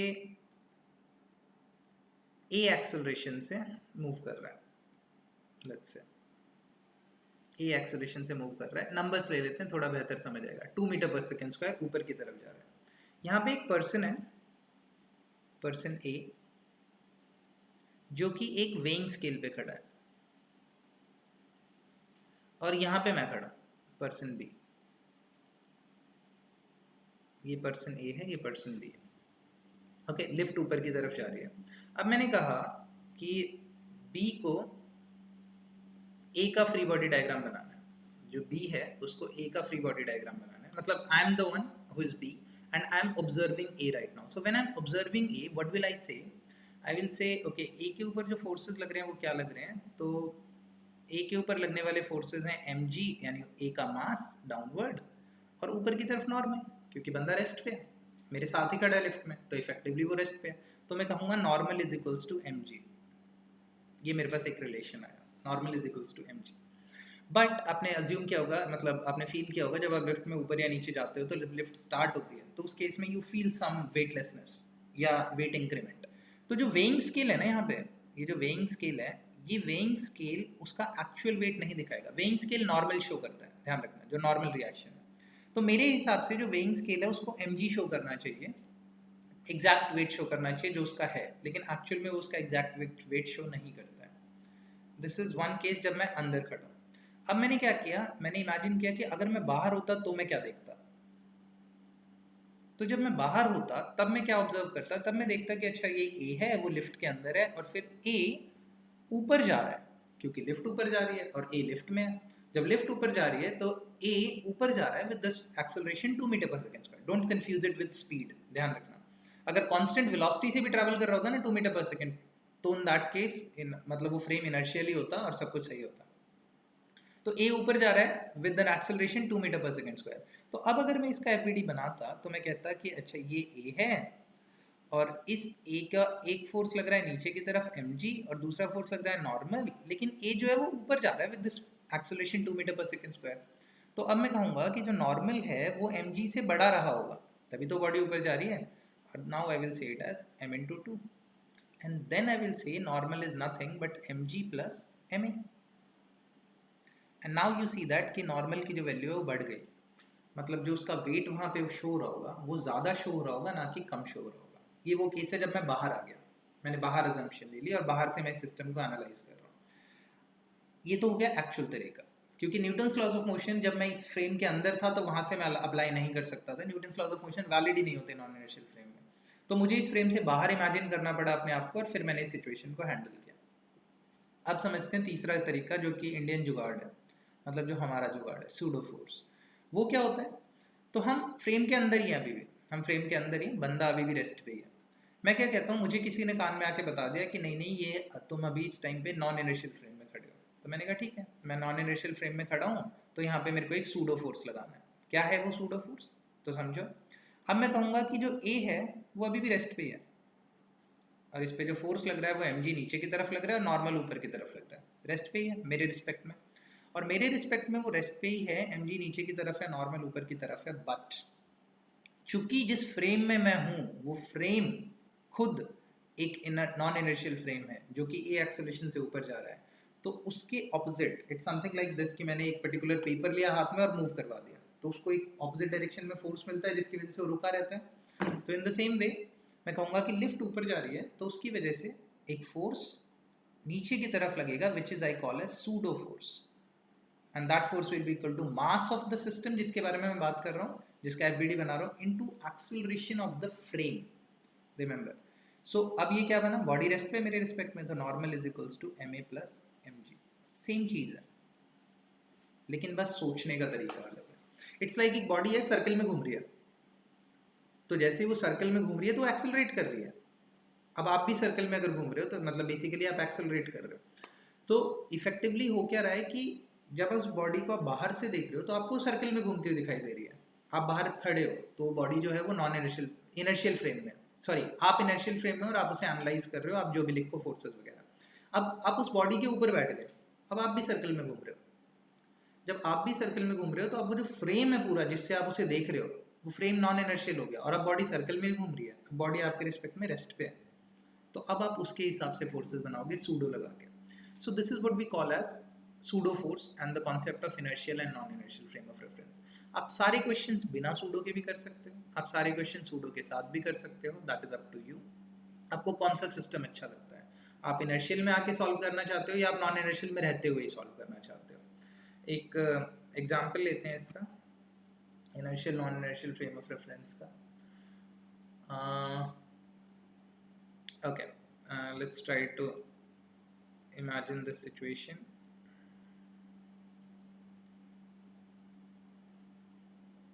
ये क्वेश्चन आईआईटी में आया था, सॉर्ट टाइप, और ये एच सी वर्मा में भी है। After that I am thinking कि मतलब will discuss the entire book, NCERT, H C Verma सारे, क्योंकि अभी फ्री हैं, कुछ करने को है नहीं तो कुछ काम ही कर लें। ओके, लेट्स से यहाँ पे एक ब्लॉक रखा हुआ है जिसका मास m है, और ये मेरे पास एक ट्रायंगुलर ब्लॉक है जिसका कुछ भी मास होगा, कैपिटल M वगैरह कुछ अज्यूम कर लेते हैं। आपसे कहा गया कि हम क्या कर रहे हैं, इस ब्लॉक को हमने एक रस्सी से बांध दिया और इस रस्सी पे हम एक फोर्स लगा रहे हैं F, खींच रहे हैं इस ब्लॉक। तो क्वेश्चन पूछा गया कि F कितना होना चाहिए सो दैट ये जो बॉडी है ना ये स्लाइड हो ही ना पाए, मतलब ये नीचे ना गिर पाए। समझो इस चीज को, ये बॉडी नीचे ना गिर पाए, मुझे ऐसी सिचुएशन लेके आनी है कि बॉडी नीचे ना गिरे। अब मैं क्या करता हूँ, मैं इसके ऊपर खड़ा हो जाता हूँ यहीं पे, तो जब मैं इसके ऊपर खड़ा हो गया तो अब मैं इस m को देखता हूँ कि इसके ऊपर फोर्सेस क्या क्या लग रहे हैं। मैं इसे कॉन्टिन्यूसली खींचे जा रहा हूँ। इमेजिन करते हैं फिलहाल के लिए हम फोर्स नहीं लगा रहे हैं, तो इस पे जो फोर्सेस हैं वो क्या क्या लगेंगे, mg लगेगा नीचे और नॉर्मल लगेगा यहाँ कहीं, और तो कोई फोर्स लग नहीं रहा, शायद यही दोनों लग रहे हैं। तो नॉर्मल के अगर मैं mg के कंपोनेंट कर लूंगा तो फिर mg cos थीटा और normal mg sin theta, normal mg cos theta को कैंसिल कर देगा, mg sin थीटा की वजह से बॉडी नीचे की तरफ स्लाइड होगी। बट मैं चाहता हूँ स्लाइड ना हो, तो इसलिए मैं इसे कॉन्टिन्यूसली खींच रहा हूँ। तो जब मैं इसे कॉन्टिन्यूसली खींच रहा हूँ, मैं यहाँ से खड़ा होकर देख रहा हूँ, तो अब मैं देखूंगा कि इस पर एक फोर्स लग रहा है इधर, क्योंकि मुझे किसी ने बता दिया कि मैं इस पूरे फ्रेम को F फोर्स से खींच रहा हूँ, तो सिस्टम का एक्सेलरेशन है। जब एक्सेलरेशन है तो फिर इसके ऊपर एक फोर्स लगेगा इस तरफ, जिसे मैं कहूँगा F सूडो, इस तरफ। और F सूडो होगा कितना, तो F pseudo will come out to be mass into acceleration, मतलब जो भी बॉडी का मास है और इसके बाद ये सिस्टम जिस भी एक्सेलरेशन से जा रहा है, मुझे नहीं पता किस एक्सेलरेशन से जा रहा है, निकालते हैं देखेंगे कितना है। ए एक्सेलरेशन से मान लो जा रहा है ये सिस्टम आगे की तरफ। तो अब अगर मैं इस सिस्टम को सॉल्व करूँ, मतलब इस सिचुएशन को सॉल्व करूँ, तो क्या होगा, बॉडी को रेस्ट पे रहना है, तो बॉडी रेस्ट पे ही है, कंपोनेंट कर लो। अगर मैं कोऑर्डिनेट एक्सिस यहाँ बनाऊँ तो कम कंपोनेंट करने पड़ेंगे, सिर्फ नॉर्मल का कंपोनेंट करना पड़ेगा। तो फिर ये अगर थीटा है तो ये थीटा होगा, ये अगर थीटा है तो ये थीटा होगा, तो n का एक कंपोनेंट बना n cos थीटा और इधर बना n sin theta. So n sin theta will be equal to f pseudo, which is ma, or n cos theta will be equal to mg. So if I solve it, I will get tan theta is equals to a over g, or a will come out to be g tan theta. मतलब इस body को मुझे g tan theta acceleration से आगे बढ़ाना चाहिए, तो ये बॉडी नहीं गिरेगी, वहीं की वहीं रह जाएगी, रेस्ट पे रह जाएगी। और फोर्स कितना होगा फिर, तो मास इनटू एक्सेलरेशन, तो जिस पे फोर्स लगेगा वो लगेगा m प्लस n, क्योंकि टोटल मास वही है इनटू a, पूरे सिस्टम को इस एक्सेलरेशन से आगे बढ़ना। ये तो वो केस हो गया जब मैं इसके ऊपर खड़ा होकर देख रहा था, सब कुछ मैं इसके ऊपर खड़ा होकर इमेजिन कर रहा था, समझने की कोशिश कर रहा था। अब दूसरा लेते हैं, दूसरा एग्जाम्पल। मान लो अब मैं यहाँ खड़ा हूँ ग्राउंड पे, ग्राउंड के नीचे यहाँ पे खड़ा हूँ, और फिर उसके बाद अब मैं इस बॉडी को देख रहा हूँ। अब मैं नॉन इनर्शियल फ्रेम में नहीं हूँ, अब मैं एक कांस्टेंट इनर्शियल फ्रेम में हूँ, मैं बस सिस्टम देख रहा हूँ कि हो क्या रहा है। सिस्टम आगे जा रहा है विद एक्सेलरेशन है, तो इस बॉडी का एफबीडी बनाते हैं फिर से। इस पे फोर्सेस क्या क्या लग रहे हैं, नीचे की तरफ mg और इस तरफ नॉर्मल, और साथ की साथ ही बॉडी आगे जा रही है, तो इस पे कोई ना कोई फोर्स इस तरफ लग रहा होगा। कितना फोर्स लग रहा होगा, तो नॉर्मल का एक कंपोनेंट यहाँ, अगर नॉर्मल n थीटा है, ये n cos थीटा बन गया, ये n sin थीटा बन गया। नॉर्मल के मैंने कंपोनेंट किया, दो ही फोर्सेस लग रहे हैं, नॉर्मल और mg। तो जो n cos थीटा है वो तो mg को बैलेंस कर देगा, बट मेरे हिसाब से बॉडी आगे जा रही है, मतलब n sin थीटा ही उसको आगे लेके जा रहा होगा, और तो कोई फोर्स है नहीं। सॉल्व करो, फिर से आएगा a equal to g tan theta और वही रिजल्ट। मतलब सिर्फ फ्रेम बदला, अब मैं perfect Newton's laws of motion लगा रहा हूँ, मुझे सूडो वूडो की कोई जरूरत नहीं है, क्योंकि मैं खुद एक इनर्शियल यानी कि कांस्टेंट वेलोसिटी या रेस्ट पे रखे हुए फ्रेम में हूँ, और फिर मैं बाहर के सिस्टम को एनालाइज कर रहा हूँ। ये एक तरीका है। दूसरा तरीका, जब मैं खुद एक नॉन इनर्शियल फ्रेम में हूँ और मैंने सूडो अप्लाई किया और बॉडी को उस नज़रिए से देखा जिस नज़रिए से मैं देखना चाहता हूँ, मतलब effectively depends on my situation, observer के ऊपर डिपेंड करता है कि आप नॉन इनर्शियल फ्रेम यूज़ करना चाहते हो या इनर्शियल फ्रेम यूज़ करना चाहते हो, आप सूडो लगाना चाहते हो या नहीं लगाना चाहते हो, that's completely up to you. Yeah, so this is a situation. Moving further, man in a lift. Again, मतलब कुछ आपको दिमाग लगाने की जरूरत नहीं है, सिर्फ इतना समझ लेना कि जो नॉर्मल है वो मुझे वेट देता है, जो वेट रीड करेगा दैट विल बी नॉर्मल। और फिर जब जैसे लिफ्ट ऊपर जा रही है नीचे जा रही है, आप उसके हिसाब से देख लो सिस्टम क्या होगा। ये सब कुछ ये रटने वाली चीज़ें होती है, ज़रूरी नहीं है याद करना कि कब mg डाउनवर्ड लगेगा कब अपवर्ड लगेगा, ये आप दिमाग लगा सकते हो। लिफ्ट अगर नीचे जा रही है विद एक्सेलरेशन a तो सूडो ऊपर लगेगा, लिफ्ट अगर ऊपर जा रही है विद एक्सेलरेशन a तो फिर सूडो नीचे लगेगा। अगर लिफ्ट कांस्टेंट वेलोसिटी से जा रही है तो कहीं नहीं लगेगा, जरूरत ही नहीं होगी क्योंकि इनर्शियल फ्रेम है। ऐसा भी हो सकता है कि मान लो कि लिफ्ट की रस्सी ब्रेक हो जाए, टूट जाए, तो लिफ्ट नीचे आ रही है विद एक्सेलरेशन g। जब लिफ्ट नीचे आ रही है विद एक्सेलरेशन g, ये केस समझ लो, अगर लिफ्ट नीचे आ रही है विद एक्सेलरेशन g, ये लिफ्ट है, यहाँ पे कोई एक ब्लॉक रखा हुआ था, इस पे फोर्स लग रहा था पहले mg और ऊपर की तरफ नॉर्मल, ब्लॉक था, रेस्ट पे था, मान लो v वेलोसिटी से जा रही थी लिफ्ट, मुझे नहीं पता क्या है, कांस्टेंट वेलोसिटी, सब कुछ सेम है। अब लिफ्ट की रस्सी टूट गई, जैसे लिफ्ट की रस्सी टूटी तो लिफ्ट नीचे आने लग जाएगी with acceleration into gravity g। तो जैसे ही नीचे की तरफ आने लगेगी तो फिर अब इसके ऊपर एक फोर्स लगेगा ऑपोजिट डायरेक्शन में, that will be equal to ma, that is what we call a pseudo. अगर मैं अंदर से देख रहा हूँ तो, अगर मैं बाहर के फ्रेम से देख रहा हूँ तो मैं कहूँगा mg जो है इस पे जो फोर्स लग रहा है, अब वही फोर्स, क्योंकि जैसे ही वो मतलब कि g वेलोसिटी से नीचे आने लगेगी, वही फोर्स उसको ma प्रोवाइड करेगा। तो समझो ma mg के बराबर हो जाएगा और फिर जो एक्सेलरेशन है वो g के बराबर हो जाएगा इस सिस्टम का। कुछ लोग यहाँ पे कहते हैं कि ये ब्लॉक जो है ये ऊपर जाके हिट कर जाएगा, कुछ नहीं होगा ऐसा। ऊपर जाके हिट तब करेगा जब एक्सेलरेशन जिससे बॉडी नीचे जा रही है वो मोर देन जी हो, क्योंकि तब बॉडी ऊपर की तरफ मूव करना शुरू कर देगी। अगर इक्वल टू जी है ना तो ये ब्लॉक वहीं रखा रहेगा जहाँ था, बस फर्क इतना पड़ेगा कि पहले वो सरफेस पे फोर्स लगा रहा था, अब फोर्स नहीं लगाएगा, अब बस रखा हुआ होगा जस्ट लाइक हवा में, something sort of that, no impact on the floor, that's it, और कोई फर्क नहीं पड़ेगा, और वो बिल्कुल साथ साथ ही नीचे जाएंगे। अगर एक्सेलरेशन मोर देन जी है तो इन दैट केस इस ब्लॉक के ऊपर जो फोर्स लगेगा वो ज्यादा लग रहा होगा ऊपर की तरफ, यानी सूडो ज्यादा होगा एम जी से, तो बॉडी ऊपर चली जाएगी। It's like that, that's it. Yep, done. Friction, okay, cool enough. कितना बच गया अगर इसको एनालाइज करो? Okay, done. फ्रिक्शन, बहुत मतलब जो केसेस हमने अभी डिस्कस किए हैं वैसे ही एग्जैक्ट सेम केसेस होते हैं, बस फ्रिक्शन में फर्क इतना पड़ता है,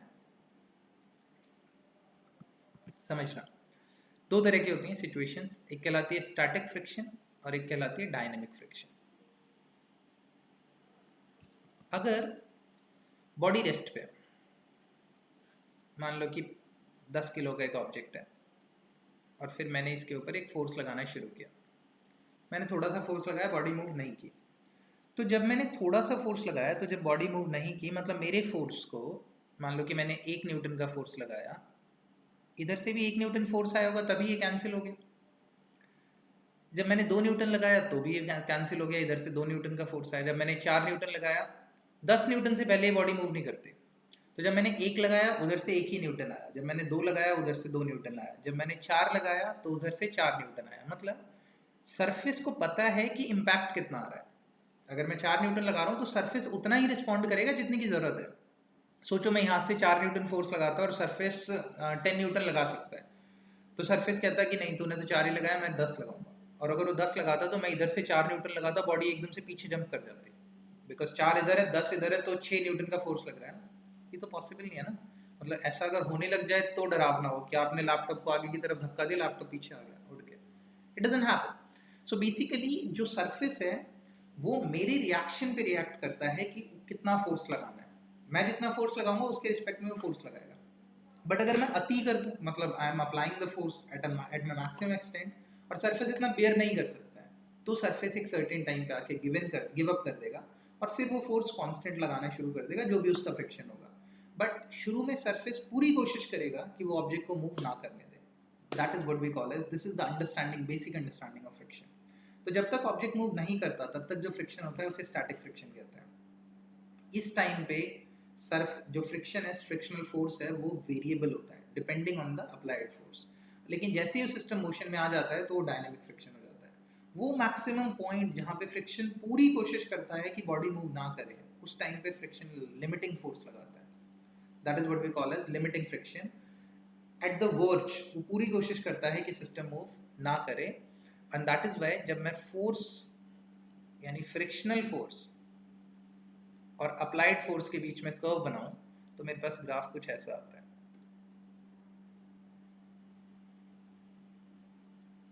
मतलब ये वो रीजन है जहां पे अप्लाइड फोर्स, ये एंगल 45 होगा, अप्लाइड फोर्स फ्रिक्शनल फोर्स के बराबर है। मैंने 4 लगाया उसने 4 लगाया, मैंने 8 लगाया उसने 8 लगाया, मैंने 10 लगाया उसने 10 लगाया। लेकिन यहाँ पे ना फ्रिक्शन थोड़ी अपनी कैपेबिलिटी से ज़्यादा जाता है, मतलब वो पूरी जान लगा देता है ताकि बॉडी रुक जाए। ये कहलाती है लिमिटिंग फ्रिक्शन की वैल्यू, मैक्सिमम वैल्यू। इसे नॉर्मली हम कहते हैं with use we find out the value with mu S N. ये है coefficient of static friction into normal. और इसके बाद भी अगर मैं नहीं रुकता, मतलब फिर भी मैं फोर्स अप्लाई करके जा रहा हूँ, तो फ्रिक्शन कहते हैं कि छोड़ो, ज़्यादा कोशिश नहीं करनी चाहिए, और वो नॉर्मल कंडीशन में कांस्टेंट फोर्स अप्लाई करना शुरू कर देता है, जिसे हम कहते हैं म्यू के एन। एक्चुअल में म्यू एस हमेशा बड़ा होता है म्यू के रिस्पेक्ट में, मतलब coefficient of static friction is always more than coefficient of kinetic friction, and that is why static friction की मैक्सिमम वैल्यू यानी कि लिमिटिंग फ्रिक्शन काइनेटिक फ्रिक्शन से ज़्यादा होती है। But in general most of the questions में आपको mu S equal to mu K दे दिया जाता है ताकि चीज़ें आसान हो जाए। That's it, this is the whole concept, this is the whole dilemma around friction. आपको सिर्फ इतना समझने की ज़रूरत है कि कब कैसा कितना रिएक्ट कर रहा होगा, दैट्स इट, उसके अलावा कोई केस नहीं है। एक एग्जांपल लेते हैं, मान लो कि यहाँ पे मैंने एक ये वॉल है, इस वॉल पे मैंने एक ब्लॉक रखा एम मास का, अब ऐसे रखा हुआ ऑब्वियसली नहीं रुकेगा, बट मान लो कि मैं एक नोटबुक एक दीवार पे ऐसे होल्ड करके रखता हूँ तो रुक जाता है। तो समझते हैं, मान लो कि मैंने इस पर एक फोर्स लगाया, तो क्वेश्चन पूछा गया कि मिनिमम कितना फोर्स लगना चाहिए ताकि ये ब्लॉक नीचे ना गिरे। समझो, नीचे की तरफ इस पर फोर्स लग रहा है mg, इसकी वजह से नीचे जाएगा, इस फोर्स की वजह से इस पर एक नॉर्मल लगेगा n, और इस नॉर्मल की वजह से एक फ्रिक्शन लगेगा म्यू एस। ये है लिमिटिंग फ्रिक्शन, मतलब मैक्सिमम वैल्यू ऑफ फ्रिक्शन, यहाँ पे हम उसकी बात कर रहे हैं। तो ये जो n होगा ये f के बराबर ही होगा, यानी f मिनिमम के बराबर ही होगा। Mu S times of f minimum should be equal to mg, तो f minimum will come out to be mg by mu S. इतना होना चाहिए, कम से कम इतना फोर्स लगाओ। अगर तुम इससे ज़्यादा लगाते हो तो क्या होगा, ये तब भी उतना ही लगाएगा, मतलब ये म्यू एस एन बढ़ जाएगा, मतलब अब इसके होल्ड करने की कैपेबिलिटी बढ़ गई, लेकिन जितना mg है ना ये उतना ही फोर्स लगाएगा। कई बार आपसे क्वेश्चन पूछा जाएगा कि मान लो यहाँ पे मैं 25 न्यूटन लगा रहा हूँ, तो फ्रिक्शनल फोर्स कितना होगा, तो जितना mg है ना फ्रिक्शनल फोर्स उतना ही होगा।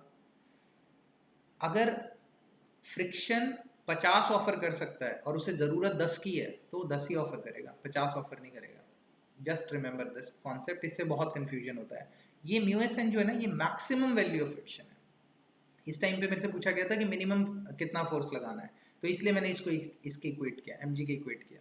लेकिन यहाँ पे कुछ भी फोर्स लग रहा है और आपसे पूछा गया कि यहाँ पे जैसे नंबर से एक एग्जांपल ले लेते हैं, मान लो म्यू की वैल्यू 1 है, होती नहीं है बट फिर भी अज्यूम कर लेते हैं ये 1 है, और इस पे मैंने यहाँ पे एक फोर्स लगाया 20 न्यूटन, और इसका जो मास है ना वो है 2 kg, और इस पे जो मैंने फोर्स लगाया इमेजिन करते 40 न्यूटन है। तो इस पे जो नीचे की तरफ फोर्स लग रहा है वो लग रहा है 2g यानी कि 20 न्यूटन mg, और जो फ्रिक्शनल की मैक्सिमम वैल्यू है, क्योंकि नॉर्मल 40 होगा तो वो होगा 1 × 40 mu S N, that is 40 newton. ऊपर फ्रिक्शन 40 लग सकता है, नीचे 20 है, तो फ्रिक्शन 20 ही लगेगा। फ्रिक्शनल फोर्स कितना है यहाँ पे 20 न्यूटन, क्योंकि उसे 20 की ज़रूरत है, वो 40 नहीं लगा सकता। अगर वो 40 लगाएगा तो 40 ऊपर है 20 नीचे, बॉडी ऊपर चली जाएगी। आपने आगे पुश किया था होल्ड करवाने के लिए, बॉडी ऊपर भाग गई, ऐसा नहीं होता। So that is why friction will come out to be as 20 newton only. हाँ, अगर मैं यहाँ पे एक और ब्लॉक रख दूँ, मान लो कि 1 किलो का मैंने एक और ब्लॉक रख दिया, तो अब फ्रिक्शन को थोड़ा और ज़्यादा ज़रूरत है, तो अब फ्रिक्शन लगेगा 30 न्यूटन, क्योंकि 1 + 2।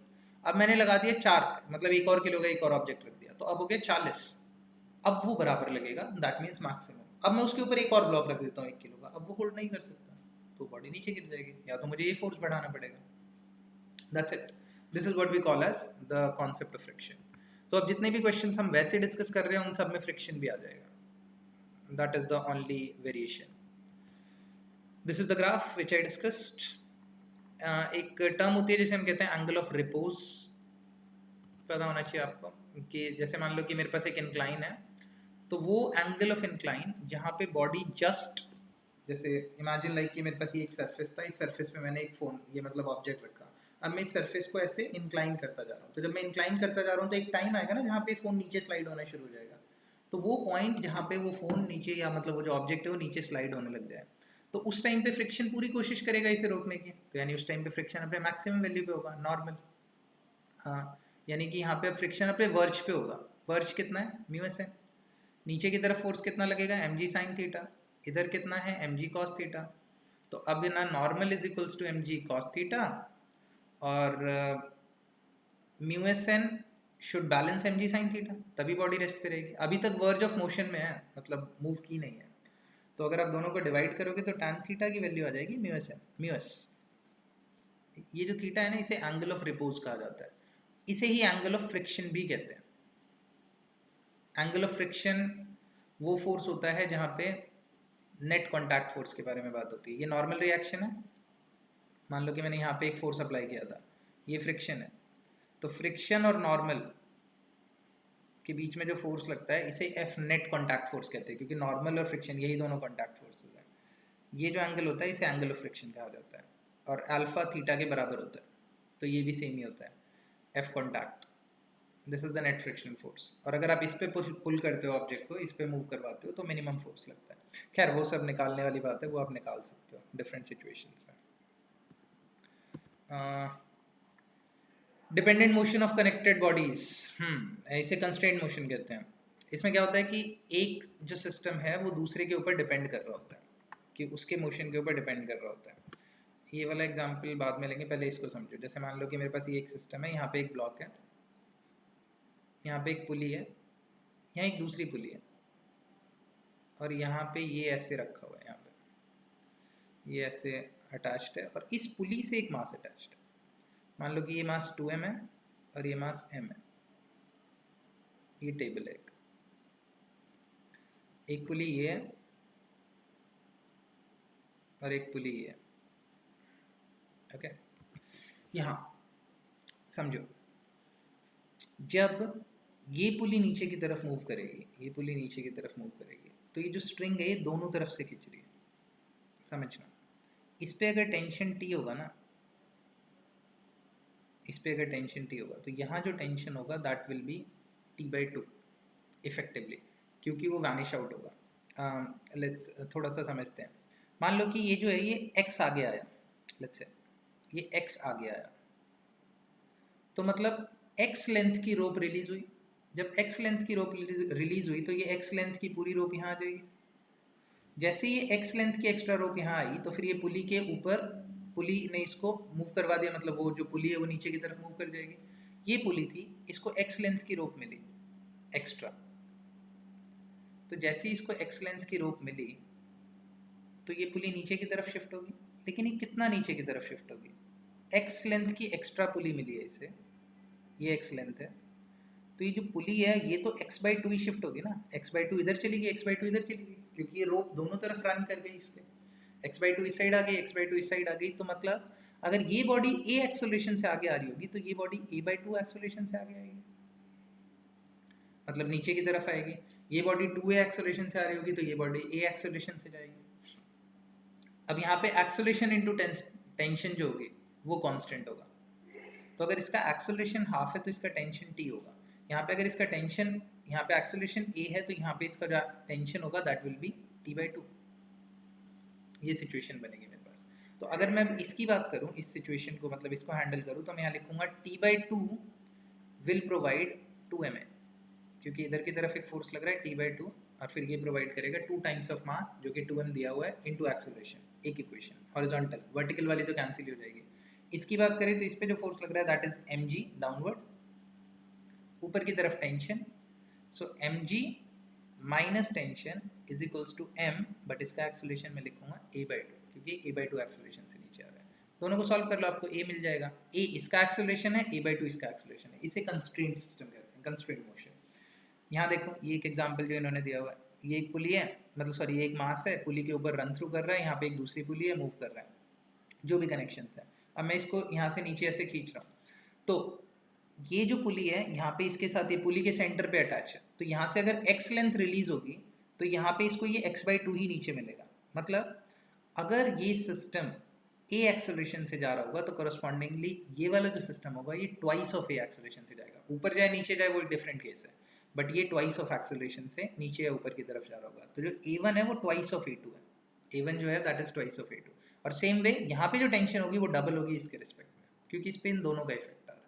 So that's the whole concept of what we call as constraint motion. Some key points: aeroplanes always fly at low altitude because according to Newton's third law of motion, as aeroplane displaces air and at low altitude density of air is high. Okay. Rockets move by pushing the exhaust gases out, so that means these are some cases you can read about. Pulling is easier than pushing, क्योंकि अगर आप पुल करते हो तो basically आप mg के एक component को, मतलब mg के कुछ इफेक्ट को कम कर देते हो, क्योंकि नॉर्मल कम हो जाता है। जब आप पुल करते हो तो effectively normal plus your force का component is going to balance mg, due to which force का एक कंपोनेंट आ गया और नॉर्मल आ गया, तो नॉर्मल प्लस फोर्स का जो कंपोनेंट है f cos theta f sin theta जो भी आप लोगे वो mg को बैलेंस कर रहा है। तो जो नॉर्मल की वैल्यू है वो कम हो गई। जब नॉर्मल की वैल्यू कम हो गई तो फ्रिक्शन कम हो गया, और जब फ्रिक्शन कम हो गया तो ऑब्वियसली आसान हो जाएगा चीज़ों को खींचना।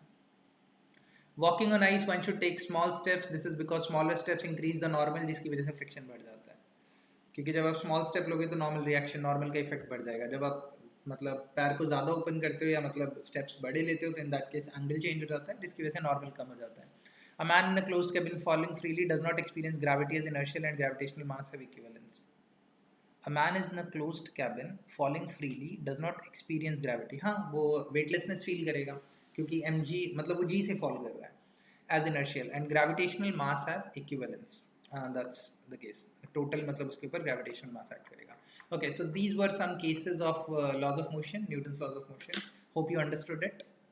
इस पे आप क्वेश्चंस ट्राई करो क्योंकि इस पे दुनिया भर के क्वेश्चंस बनेंगे, दुनिया भर की वेराइटीज़ होती हैं और सिर्फ एनएलएम से ही नहीं होते, हर एक चैप्टर में एनएलएम से रिलेटेड क्वेश्चंस होते हैं, मतलब आपको फ्री बॉडी डायग्राम तो बनाना ही पड़ता है. So till then practice questions, enjoy, have a good day. If you like this video please share it and मिलते हैं इन द नेक्स्ट लेक्चर.